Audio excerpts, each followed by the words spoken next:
Well, good afternoon. Looks like it's stabilized here. We'll go ahead and get started. Welcome to the fourth Thursday, the NFFF Connect. I'm Ian Bennett. I'm the local assistant state team coordinator for the Fallen Firefighters Foundation, and appreciate everyone joining us for a little bit of a discussion on a structure fire we talk about today.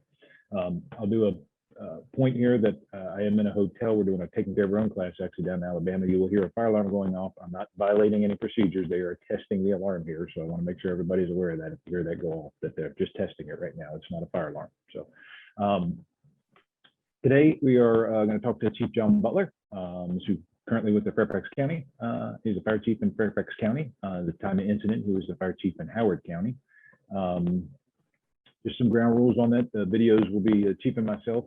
Nobody else will have videos or microphones because of the number of people. If you have a comment or a question, please use the chat function. I can get them down here on the chat, the box, and send me a question. And if we have time permitting, we can get those questions to the chief as we go through the process. So a little bit about Chief Butler. John Butler is currently the fire chief for Fairfax County, Virginia. He formerly served as fire chief for Howard County, Maryland, and was the first chief to have held every rank within that department. He's a paramedic and holds a bachelor's degree from the University of Baltimore, a master's degree from Johns Hopkins University, and certificates from Harvard University, the National Fire Academy Executive Fire Officer Program, and the Fire Service Executive Development Institute. Chief Butler served as the International Association of Fire Chiefs' second vice president, holds a chief fire officer, chief EMS officer, chief training officer, and fire marshal designations from the Commission on Professional Credentialing. He's chairman of the NFA Board of Visitors, a board member on the Metropolitan Fire Chiefs Association, and is a commissioner with the Commission on Fire Accreditation International. He's a retired U.S. Marine with 20 years of active service and reserve service, including 2 combat tours. So, Chief, thank you very much and appreciate your time joining us today. Thank you, Chief. And it's great to be here. That I got to work on that bio. That's painful to listen to. I got to tone it down a notch. But it's nonetheless, it's great to be here and an opportunity to share some thoughts and perspectives. Excellent, thank you. So we're going to talk about a structure fire that occurred in Howard County, Maryland. There's a lot of unique things about this. We've done this presentation from the incident commander perspective about almost 2 years ago. Retired Battalion Chief Chuck Ridgely did it from the incident commander perspective, which was obviously a unique perspective. Today you'll hear the effect from Chief Butler, and it's going to be very unique based on where he was at the time of the fire and that kind of stuff, and how it impacted him, the department, and his transition in departments. So a little bit about the fire. On July 23rd, 2018, a lightning strike at approximately 01:20 hours ignited a fire within the residence located at 7005 Woodscape Drive in Clarksville, Maryland. Smelling smoke, the residents called 911 to report the lightning strike. Visible smoke in their home at about 1:52 a.m. Howard County Communications Center, which serves as the public safety answering point for Howard County, dispatched a local box alarm to the residents. This consisted of Howard County Fire and Rescue Services, included Paramedic 56, Engine 101, Engine 51, Tower 10, and Battalion 1. The residential structure at Woodscape Drive was uniquely shaped single-family dwelling spanning almost 8,400 square feet. There's no fire hydrants on Woodscape Drive. However, the residence did include a swimming pool at the rear of the property. The one huge aspect in this is the incident complexity was a severe grade change from the front to the rear of the residence. And unfortunately, during this incident, firefighter Nate Flynn was killed in the line of duty. So that's what we want to talk about today. And as we always start, Chief, most important thing, firefighter Flynn. Tell us about him, who he was, and I'll put a picture up of him here while we have that discussion with it. So. Yes, hi. So I'd love to talk about Nate. I wish we could spend all this time talking about Nate.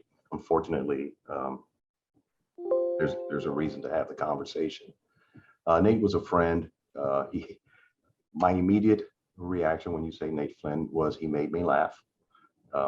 He was funny. I taught his academy class when I was a young instructor at the training with the training division. He was inquisitive and curious.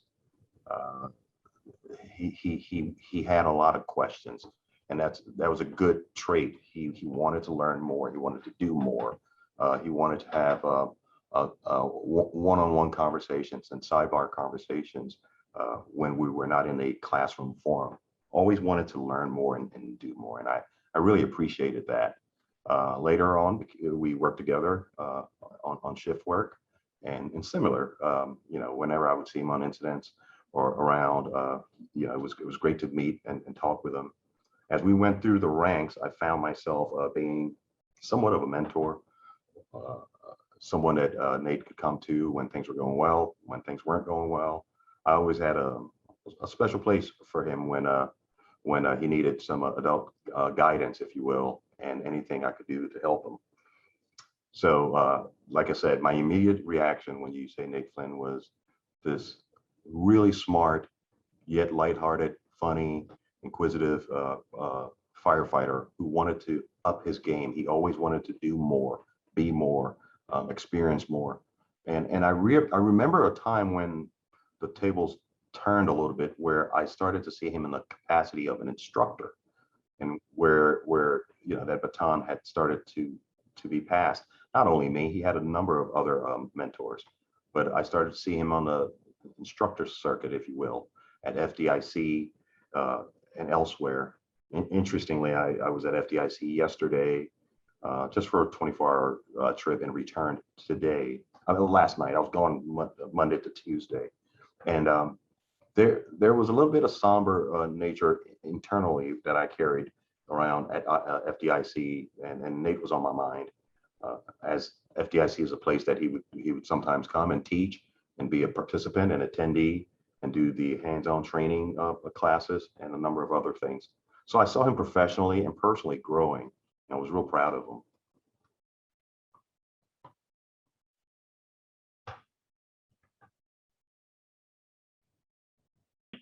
I got to unmute there. Okay, thanks for that. Tell us a little bit about the day of the incident. So this version of the IC to IC might be a little different than others that, like you alluded to. While I was the sitting fire chief for Howard County, Maryland, on July 23rd, 2018, I had made a commitment to transition to be the fire chief in Fairfax County, Virginia. That opportunity had been afforded me on July 10th of 2018. So on July 10th, when I accepted the position with Fairfax County and made that known to Howard County, Maryland, there are many people who didn't want to see me go. I'm sure there were a few who wanted to see me go. I don't know about them, but there was a lot that didn't want to see me leave, and it was a personal struggle, because Howard County Fire and Rescue was my home. That was my baby. That's where I grew up. That's the department I loved, and I was going to be leaving the nest to go to another place that was just as model of a fire department, and one that I wanted to become part of and expand their capacities. So I was conflicted in that regard, but nonetheless, we all have opportunities to do one thing or the other, and I made a decision that I would be the next Fairfax County Fire and Rescue Department fire chief.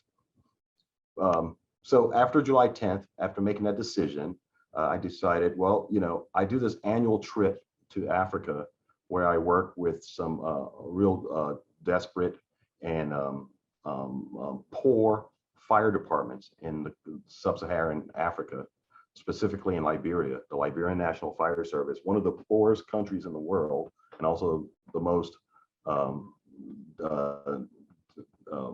desolate, if you will, or decimated fire departments in the world. They had had a couple of decades of war, and the fire department was just in shambles. And I would often go there and help them train and bring donated equipment and the likes. So I had decided I'd make this annual trip to the Liberian National Fire Service before starting this new position in Fairfax. I took off and headed to Africa, and stayed in Morocco overnight, where I would catch another flight. Well, on this night, on July 23rd, I decided to plug my phones in and get a good charge before having to to travel and have hotel Wi-Fi.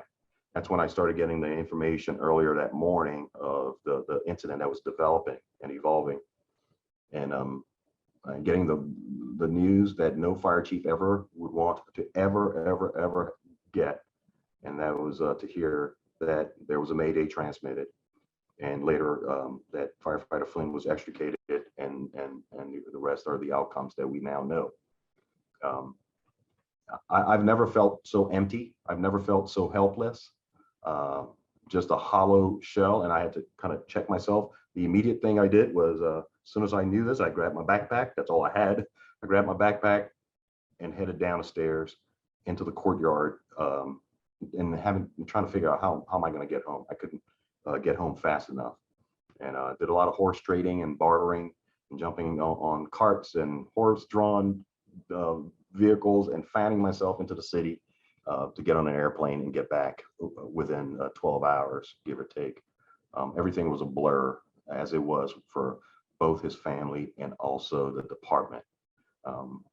There are a lot of different pains and tortures, but being on an airplane for 14 hours with no internet connection and no phone, and just being on that plane with no connection to the rest of the world to know what was happening or what was going on was a lot. It was a lot of, mentally challenging.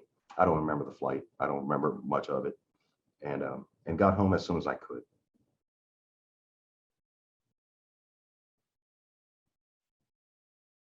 We got a few pictures of the incident. Just maybe a quick overview of what happened during the incident there.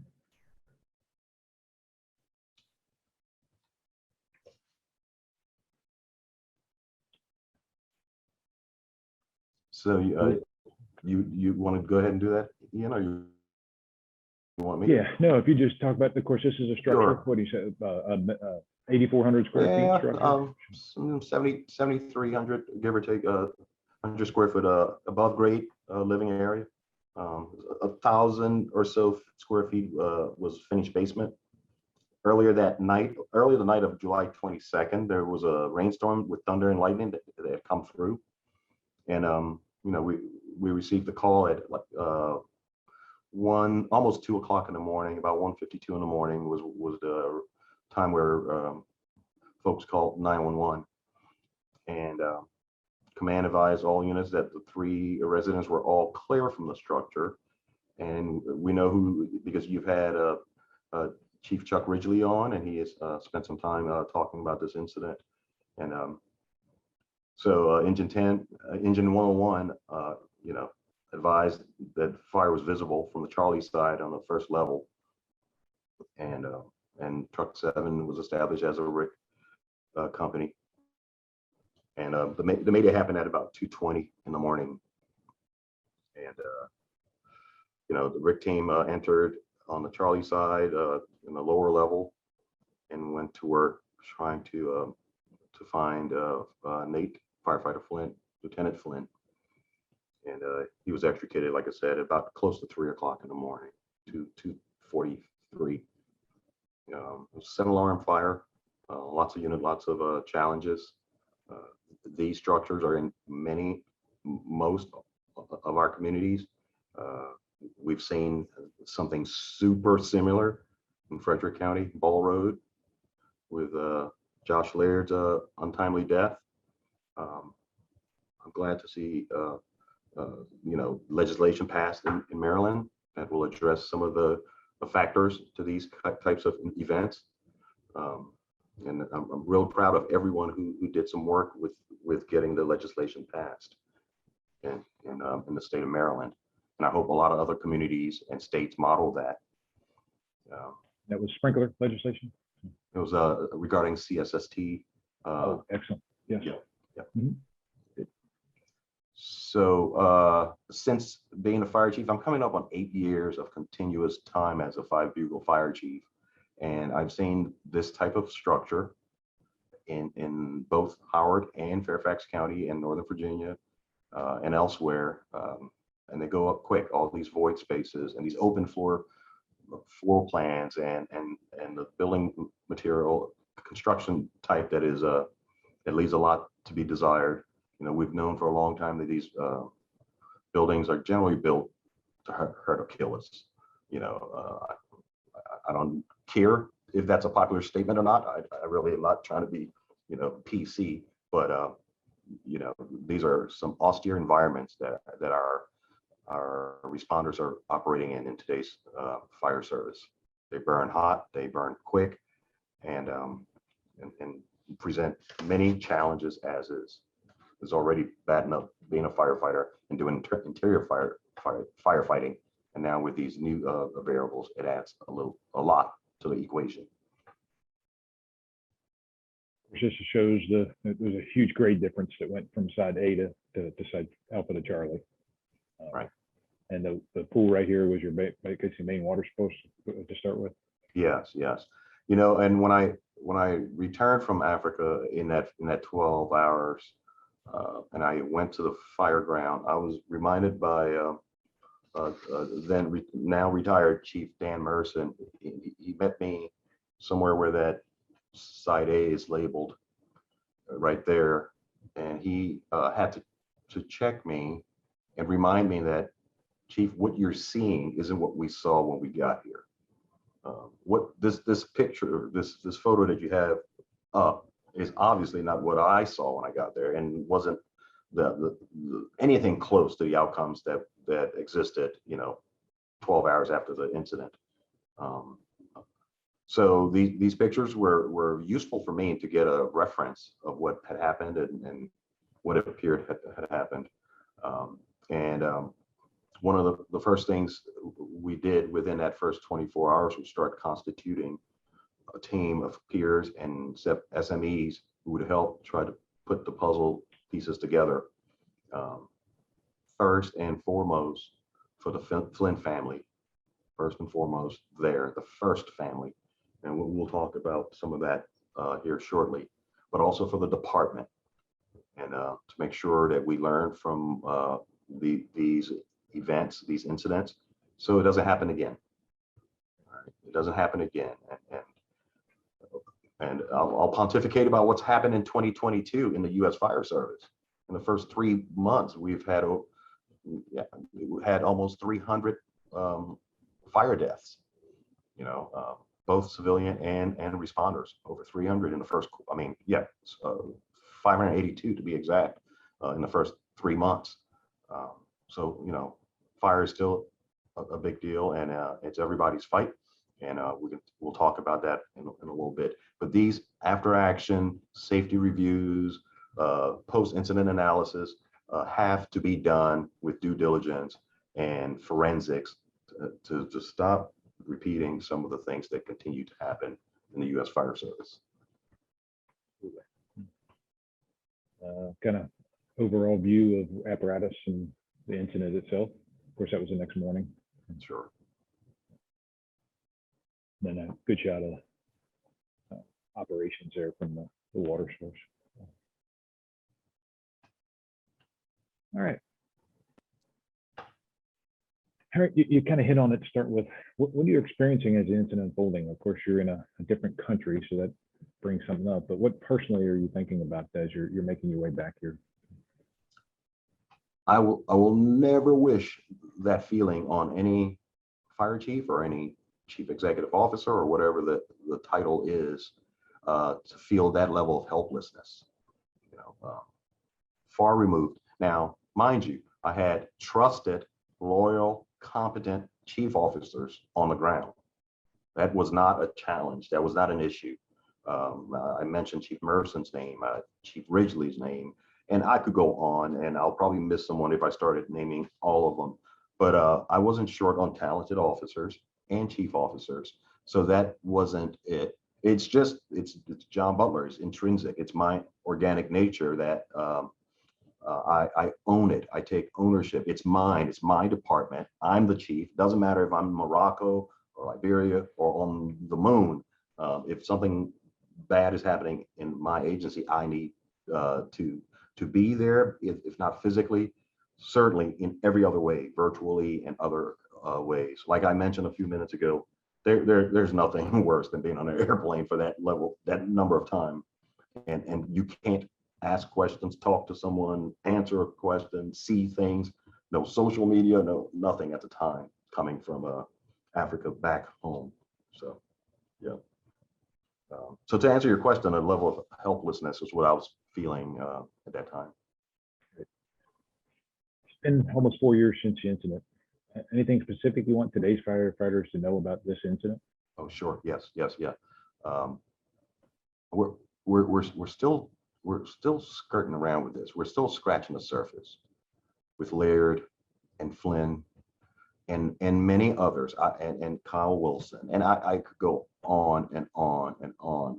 We are unnecessarily burying young firefighters in today's fire service way too frequently, and that comes.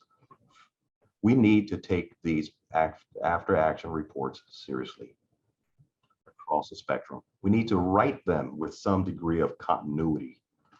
Whatever the template is, regardless. But let's start comparing apples to apples and conditions to conditions. We have the NIOSH 5. We have those overarching variables that come into play often. We, like I said, training, drilling down into these reports, taking out the measurable outcomes. They're not built to be on a shelf. They're built to be lived daily, and it transitions to training. Okay, that's the big elephant in the room. High fidelity training on tough things, not the easy. When it's raining, when it's cold, when you're hungry, you name it. And there are many advocates who do this and do this well. Chiefs out there should also be putting their money where their mouth is. I tell young officers who are aspiring to be fire chiefs, say, one of the first things you should do is look at the agency's CAFR or their budget reports or their financial records. Where are these organizations spending their money? Follow the money. What are their priorities will show you where their money goes.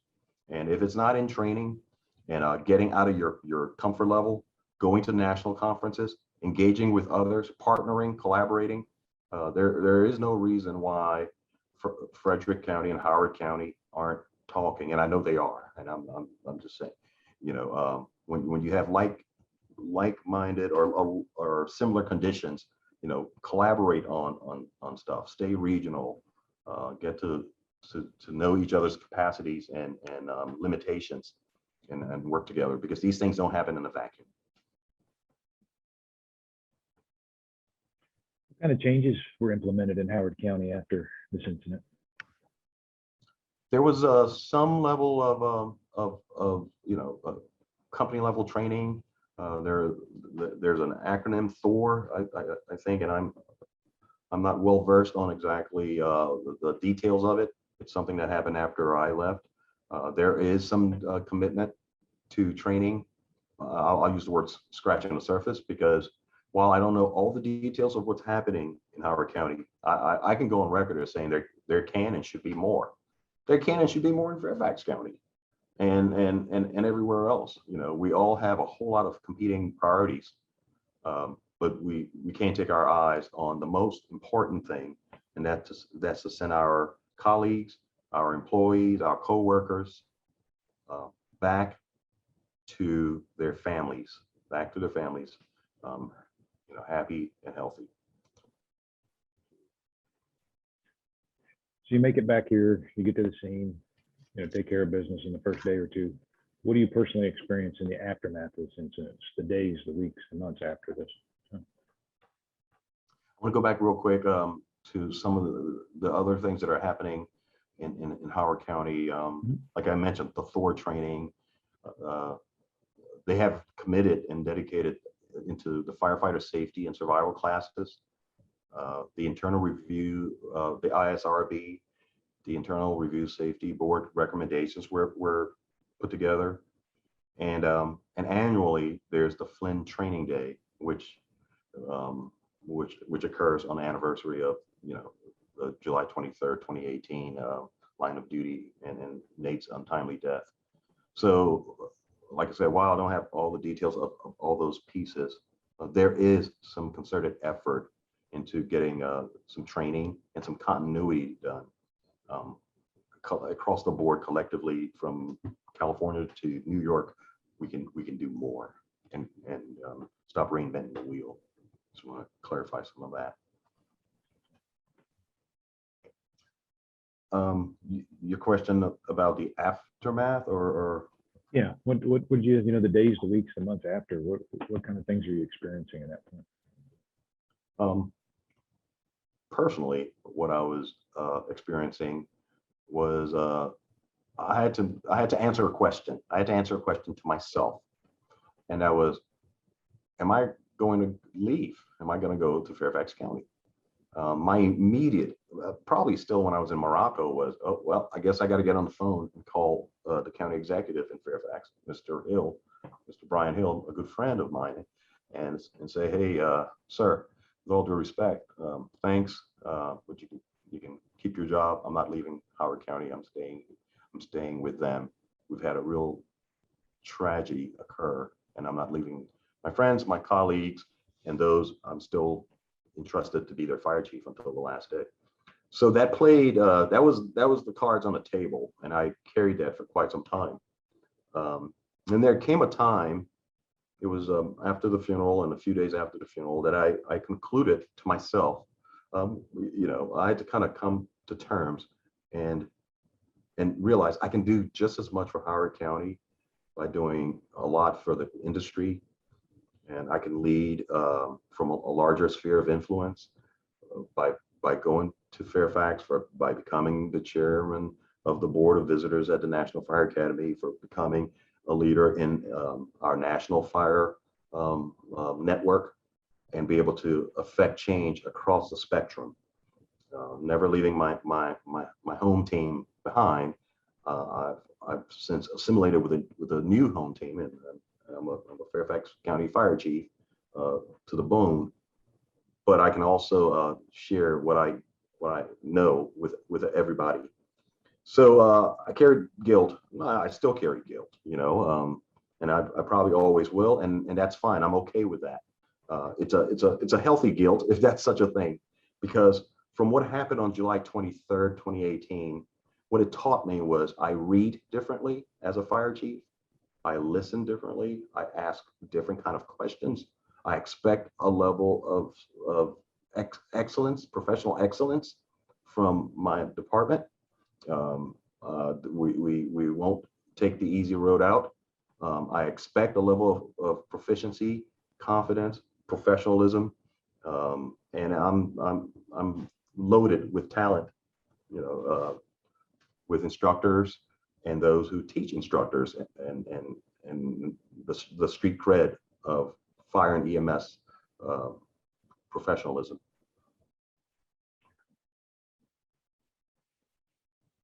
What kind of advice would you give to officers and firefighters that have to deal with a loss of one of their own? A couple of things. Leadership is a privilege. It's a privilege.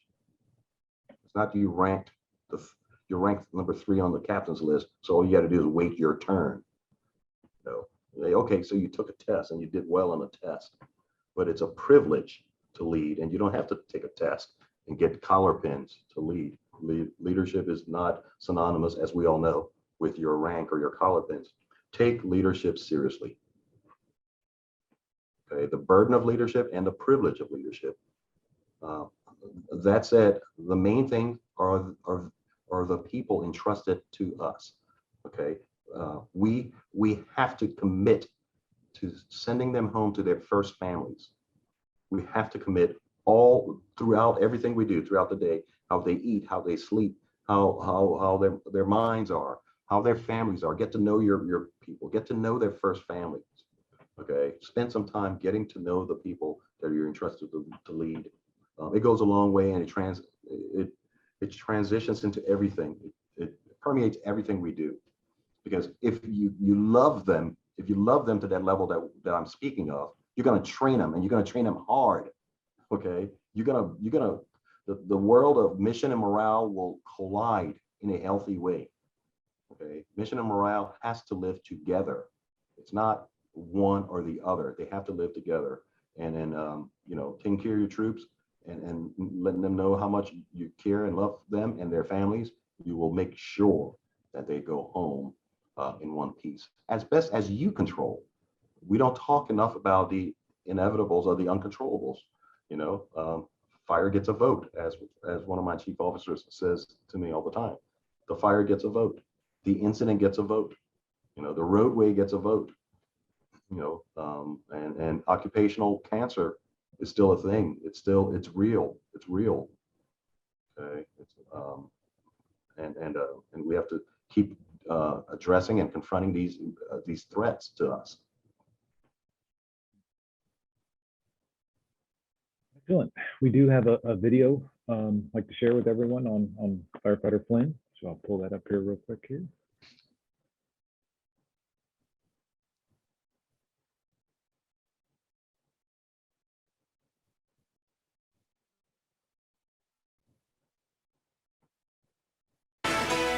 Well, Kelly, Flynn is the first Howard County Fire Department career firefighter to die in the line of duty. He was also part of the Harford County Technical Rescue Team and a volunteer firefighter with the Susquehanna Hose Company. It's there, just minutes from his home, where his fellow first responders are mourning tonight. Nate was dedicated himself to the fire service. If there was an opportunity to train, he was there training. Super skilled guy. So just great all-around guy. First Lieutenant Billy Lamanna remembers his brother in arms, Nathan Flynn. He really went above and beyond to be trained properly, whether it was attending a local. And the video's not playing. Let's try this again. This morning in the line of duty while fighting a 7-alarm fire in Clarksville. Definitely a brotherhood. As soon as you walk in the doors, you're welcomed. No matter where something like this were to occur, it affects us all. Now these first responders are trying to be there for each other and honor the man Flynn was. Definitely hurts. Havre Grace in itself is a close-knit, small town, you know, where basically everybody knows everybody. And when you're in the fire service and you're in that brotherhood, you know, it makes it that much harder. Above the area where he put his boots and jacket is now black bunting and flowers. He came to the division and he was somebody that I could tell was passionate about the fire service. Flags at half staff in Havre de Grace where Flynn lived with his wife and children. And now the streets are lit up in red to honor his memory and service. You know, whether it's here at Susquehanna Hose Company where we volunteer or his career station down in Howard County, you know, between us or on the other side of the country, somebody in California that's hearing about this or saying it affects everybody. What he left behind for those who knew him best is invaluable. So seeing how he cared for his family, just looked up to him in that sense of being a father figure, being there for his family, and then being within the, being a fireman and just following his lead. Even though I was in a leadership role, still looking up to him as a brother. Again, Flynn was the first career firefighter in Howard County to die in the line of duty.